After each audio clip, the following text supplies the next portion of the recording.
Hi students, I hope आपकी studies अच्छी चल रही है।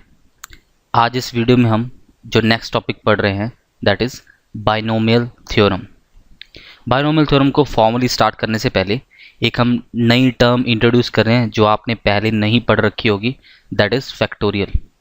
पहले हम इसको थोड़ा स्टडी करेंगे, इसके बारे में और जानेंगे कि फैक्टोरियल होता क्या है, और फिर हम बाइनोमियल थ्योरम स्टार्ट करेंगे फॉर्मली। ठीक है, तो फैक्टोरियल को लिखते कैसे हैं? सबसे पहले तो ये इस तरह का सिंबल रहता है फैक्टोरियल का। This is the symbol for factorial, exclamation mark आप इसको बोल सकते हैं। ठीक है, तो ऐसे लिखते हैं आर फैक्टोरियल, या फिर कुछ लोग इसे इस तरह से भी लिख सकते हैं आर फैक्टोरियल। ठीक है, तो दिस रिप्रेजेंट्स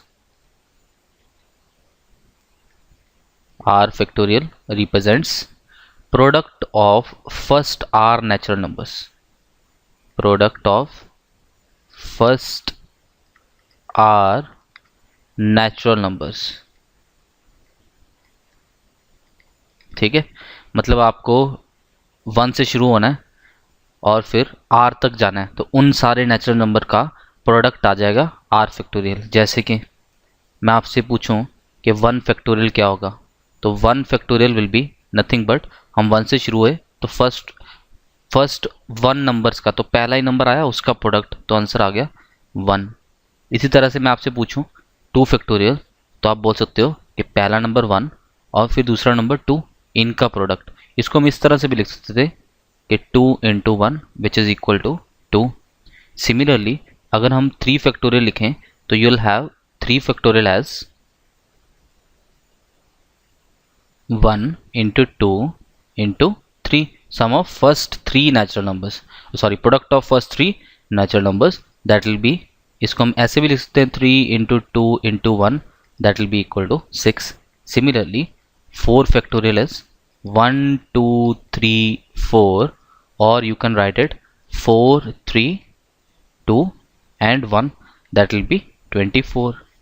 5 factorial सीधे लिख रहा हूँ मैं 5 into 4 into 3 into 2 into 1, that is equal to 120। Similarly हमें 6 फैक्टोरियल भी लिखना है, that will be 6 factorial is equal to 6 into 5 into 4 into 3 into 2 into 1, तो दैट विल बी 120। तो ये इतना बन जाएगा, 120 इंटू 6 करेंगे तो it will B 720। Similarly 7 factorial, अब आप ध्यान दें तो आप ऐसे लिख सकते हो ना 7 फैक्टोरियल को 7 इंटू 6 फैक्टोरियल, बिकॉज ये सारे नंबर्स तो आने वाले हैं यहाँ पे 6 फैक्टोरियल की वजह से। तो 7 into 6 into 5 into 4 into 3 into 2 into 1, तो that will be the product of first 7 natural numbers. तो 7 into 6 factorial, now we know that 6 factorial's value is 720, so that will give us 5040 as the value of 7 factorial. इसी तरह से अगर हमें कोई और value निकालनी है, लेट्स से 20 फैक्टोरियल निकालना है, तो उसके लिए हम 20 से लेके बिल्कुल एंड तक लिखेंगे 20 19 ऐसे 1 तक। ठीक है, तो ये जो भी प्रोडक्ट बनेगा वो अपना आंसर आ जाएगा। तो आप क्या करो, सबसे पहले तो कि जो फर्स्ट 7 हमने फैक्टोरियल लिखे हैं यहाँ तक, इनको आप याद कर लिए, you should commit them to memory. ठीक है, बिकॉज अगर आपको ये फैक्टोरियल्स याद होंगे तो आपके आंसर काफ़ी जल्दी निकलेंगे क्वेश्चंस के, अदरवाइज फिर आपको बार बार कैलकुलेशंस करनी पड़ेंगी। ठीक है, तो 7 factorial is 5040, 6 factorial is 720, 5 factorial is 120 and 4 factorial is 24, 3 factorial is 6, 2 factorial will B 2 and 1 factorial is 1। अभी हम इसके नीचे कुछ नोट्स लिखते हैं फैक्टोरियल के रिलेटेड। तो पहला नोट 1 वो ये कि 0 फैक्टोरियल की वैल्यू हम अलग से डिफाइन करते हैं, 0 फैक्टोरियल इज इक्वल टू 1। ठीक है, 0 फैक्टोरियल आप याद रखिएगा कि इसकी वैल्यू हमें 1 कंसीडर करनी है हमेशा, that is our first note. Second note ये कि फैक्टोरियल जो होता है अपना नेगेटिव नंबर्स का या फ्रैक्शन का, वो डिफाइंड नहीं है। इसको लिख लेते हैं, फैक्टोरियल ऑफ नेगेटिव नंबर्स, या फिर आप नेगेटिव इंटीजर्स बोल लो, या फिर फ्रैक्शंस का, नेगेटिव हो या फिर फ्रैक्शन हो, तो ऐसे नंबर्स का factorial is not defined.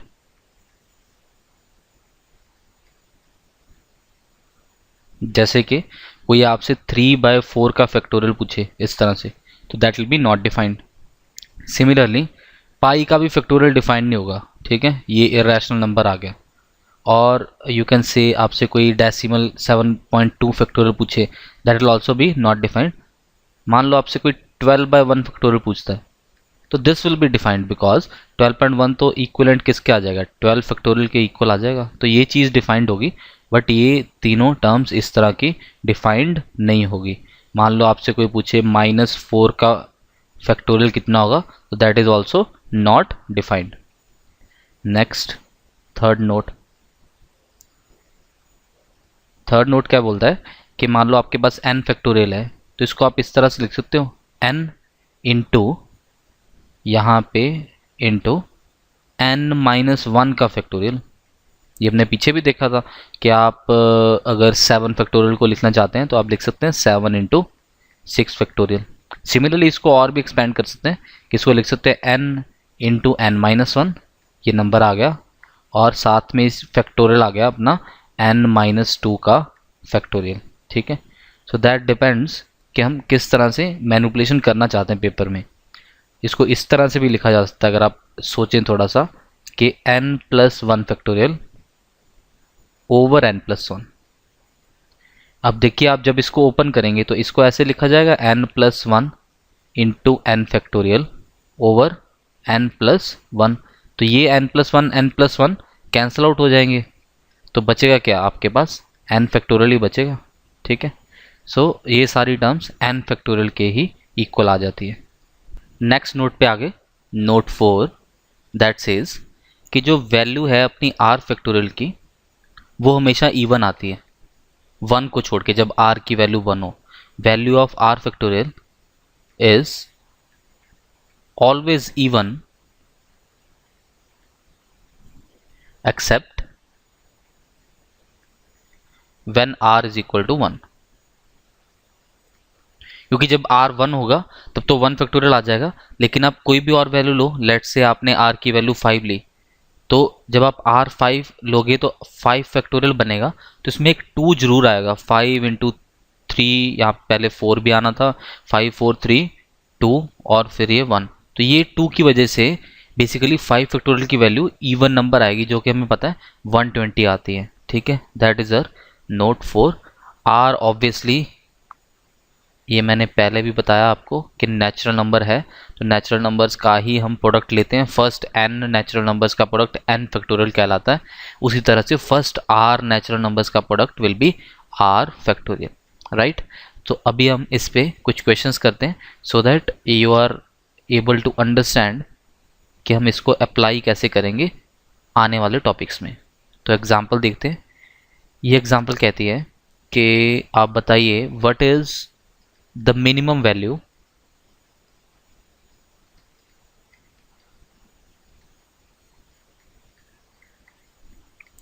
of r if r factorial is divisible by 13।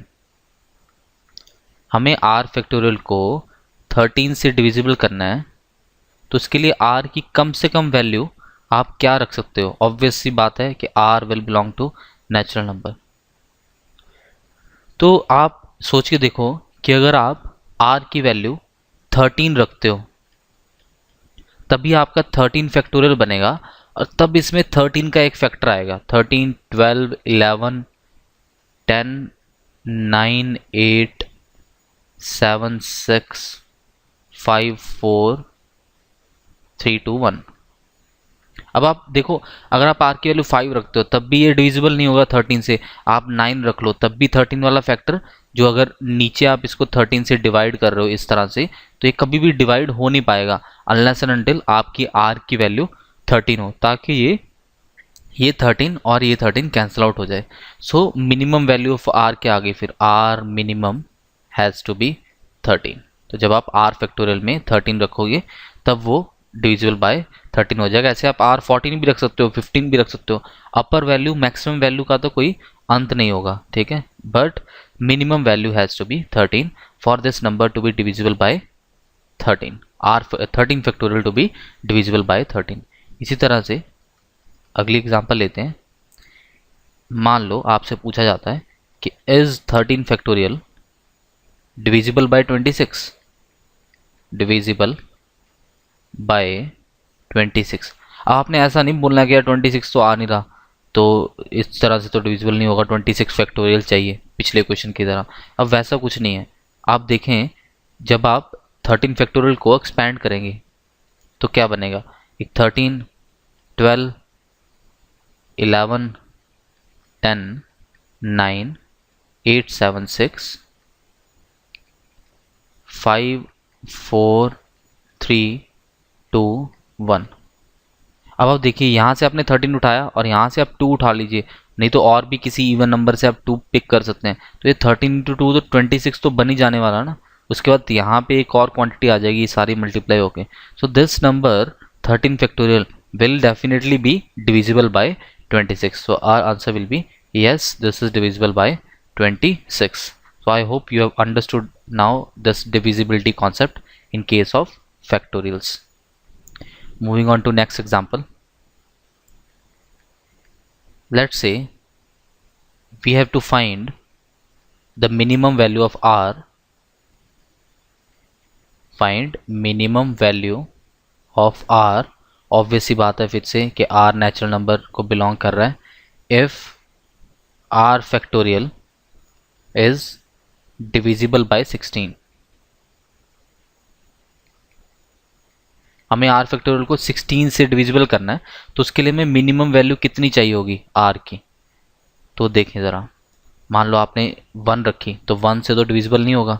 अब आप 16 देखें तो 16 में 2 की पावर 4 बनता है, तो बेसिकली हमें 4 2 चाहिए ना प्रोडक्ट में, ताकि वो 16 से डिविजिबल हो जाए। तो 2 रखा तब भी नहीं होगा। 3, 4, 5, 6, 7, 8 मान लो हम ऐसे रख लेते हैं। देखिए एक 2 तो हमें यहाँ से मिल गया, एक 2, फिर यहाँ से कितने 2 मिले हमें, 2 2 मिले यहाँ से 1 मिला, यहाँ से 2 मिले, और एक 2 हम यहाँ से जनरेट कर लेंगे।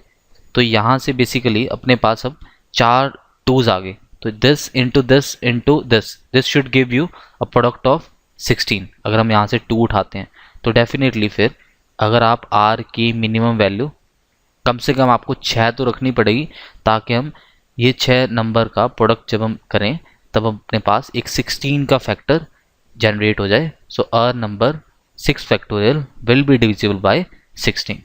I hope you have understood this concept very clearly now. चलिए नेक्स्ट एग्जाम्पल पे चलते हैं।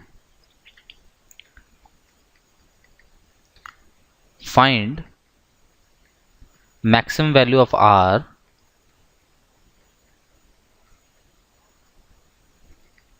such that 10 factorial over 2 to the power r is an integer. अब इसमें आपको थोड़ा सा सोचना पड़ेगा। It's not as simple as were the previous questions. तो हमें मैक्सिमम वैल्यू ढूंढनी है r की सच दैट 10 फैक्टोरियल ओवर 2 की r वाली जो टर्म बने, ये टर्म जो अपनी बन रही है 10 factorial over 2 to the power r, ये एक इंटीजर आए। तो सबसे पहले क्या किया हमने, 10 फैक्टोरियल को स्प्लिट कर लिया, इसको लिखा 10, 9, 8, 7, 6, 5, 4, 3, 2 एंड 1। अब इसमें हम इसको 2 की पावर r से जब डिवाइड करेंगे तो बेसिकली हमें देखना यह है कि न्यूमरेटर में हम कितने 2s निकाल सकते हैं, ज़्यादा से ज़्यादा। जितने 2 निकलेंगे उतने 2 हम नीचे रखेंगे और उनको कैंसिल आउट कर देंगे। तो देखें 10 में से हमें कितने 2 मिलेंगे, यहाँ से हमें 1 2 विल गेट अ 1 2, एंड यहाँ से 3 मिल जाएंगे हमें 8 से, 9 से कुछ नहीं मिलेगा, 6 से हमें 1 मिलेगा, then we'll have 2 from here and 1 from here. ठीक है, दिस इज 3 + 1 4 5 7 एंड 8। तो मैक्सिमम हम ऊपर से 2 की पावर 8 जनरेट कर पाएंगे। तो वही अगर नीचे होगा तो कैंसिल आउट हो जाएगा, लेकिन अगर यहाँ पे 2 की पावर आपने 9 रख दिया तो डेफिनेटली फिर नीचे एक 2 एक्स्ट्रा बच जाएगा। तो हम क्या बोल सकते हैं कि मैक्सिमम वैल्यू ऑफ आर की कितनी रख सकते हो, दैट शुड बी 8। तो आप 2 की पावर 8 तक डिविजिबल डिवाइड करोगे तब ये इंटीजर बनेगा। उसके बाद फिर आप 9 रखोगे, 10 रखोगे, तब ये फ्रैक्शंस में आंसर्स आपको इस क्वेश्चन के मिलने स्टार्ट हो जाएंगे। I hope you have understood this part. Let's move to next topic, that is exponent of prime p in n factorial. अब पहले तो इसका मीनिंग समझते हैं कि ये कहना क्या चाहता है टॉपिक। इसमें क्या है कि मान लो आपके पास n फैक्टोरियल है, ये पिछले ही एग्जाम्पल की समझ लो कंटिन्यूएशन है, उसको मैं जनरलाइज कर रहा हूँ। तो आपको ये ढूंढना है कि अगर आपके पास कोई प्राइम नंबर है, लेट्स से 2 है या फिर 3 है, और यू हैव 7, यू हैव 5, तो आप ये देखना चाहते हो कि 5 की इस n फैक्टोरियल में मैक्सिमम कितनी पावर आ सकती है, या 2 की इस n फैक्टोरियल में कितनी पावर मैक्सिमम हम निकाल सकते हैं। ठीक है, जब आप n फैक्टोरियल को एक्सपैंड करोगे, तो that is what we'll be studying in this heading, exponent of prime p in n factorial. तो इसका एक रिजल्ट है सिंपल सा, वो आपको याद रखना है। आई एम श्योर आप ग्रेटेस्ट इंटीजर फंक्शन आपको ध्यान में होगा, हमने पहले पढ़ रखा है। So exponent of prime p in n factorial का आंसर क्या आता है, n ओवर p का greatest integer plus n over p square का greatest integer plus n over p cube का greatest integer and so on. अब आप सोचेंगे कि इस तरह से तो फिर बहुत सारी टर्म्स आएंगी, आप जितना मर्जी प्राइम p का पावर करते रहो। तो ऐसा नहीं है, जब आप क्वेश्चन सॉल्व करोगे तो आपको अभी पता चल जाएगा कि कहाँ तक पावर हमारी जानी चाहिए। लेट्स से अपने पास 10 फैक्टोरियल है और हम ढूंढना चाहते हैं कि इसमें 2 की मैक्सिमम पावर कितनी आएगी 10 फैक्टोरियल में। तो ये टॉपिक ने हमें बताया कि इसको आप ऐसे लिखो, 10 ओवर 2 ये प्राइम p का फैक्टोरियल प्लस 10 ओवर 2 स्क्वायर का greatest integer plus 10 over 2 cube का ग्रेटेस्ट इंटीजर, फिर 10 ओवर 2 की पावर 4 का ग्रेटेस्ट इंटीजर, और ये इस तरह से आगे चलता रहेगा 2 की पावर 5, 2 की पावर 6 तक। अब देखें कितना बना ये तो बन गया ग्रेटेस्ट इंटीजर ऑफ 5 प्लस ये बन जाएगा greatest integer of 10 over 4, that will B, इसको ऐसे ही लिख लेते हैं 10 ओवर 4, 2 पॉइंट समथिंग आएगा, राइट। यहाँ पे आ गया 10 over 8, this will be 1 point something, and यहाँ पे आ गया 10 over 16, this will be 0 point something. तो ये सो ऑन हो जाएगा इस तरह से। 5 का greatest integer will be 5, this terms greatest integer will be 2, यहाँ से आएगा 1, और इधर से क्या आएगा, ये तो 0 पॉइंट समथिंग है, उसका ग्रेटेस्ट इंटीजर विल बी 0, और आगे आप कोई भी टर्म लो उन सब का ग्रेटेस्ट इंटीजर क्या आने वाला है, 0 ही आने वाला। तो इस तरह से बेसिकली हम डिसाइड करेंगे कि हमें 2 की कितनी पावर करनी है कि 0 बनना स्टार्ट हो जाए। तो बस ये वाले नंबर्स का सम कर दिया तो you'll have 8। तो 10 फैक्टोरियल में 2 की पावर 8 मैक्सिमम हम निकाल पाएंगे। ठीक है, यही हमने पिछले एग्जाम्पल में भी देखा था कि 10 फैक्टोरियल में 2 की पावर 8 ही निकल रहा था, राइट। और एग्जाम्पल ले ली कि 10 फैक्टोरियल में आप 3 की कितनी पावर निकाल सकते हो, मैक्सिमम पावर ऑफ 3।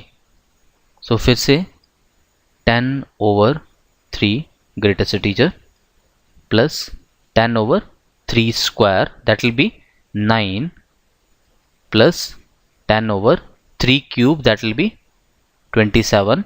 अब हमें ये पता है कि ये तो वैल्यू 0 आने वाली 27 वाली, तो बस इसके आगे की वैल्यूज की जरूरत नहीं है हमें। तो यहाँ से 3 3 9 आया, तो 3 पॉइंट समथिंग बनेगा, ग्रेटेस्ट इंटीजर विल बी 3, यहाँ से ग्रेटेस्ट इंटीजर आएगा 1, and you will have 0 from remaining terms. So answer will be कि हम 3 की मैक्सिमम पावर 4 निकाल सकते हैं 10 फैक्टोरियल में से। अब एक और एग्जांपल लेते हैं। क्वेश्चन सेज, क्या आप find r max, maximum value of r if 100 factorial over 5 to the power r is an integer।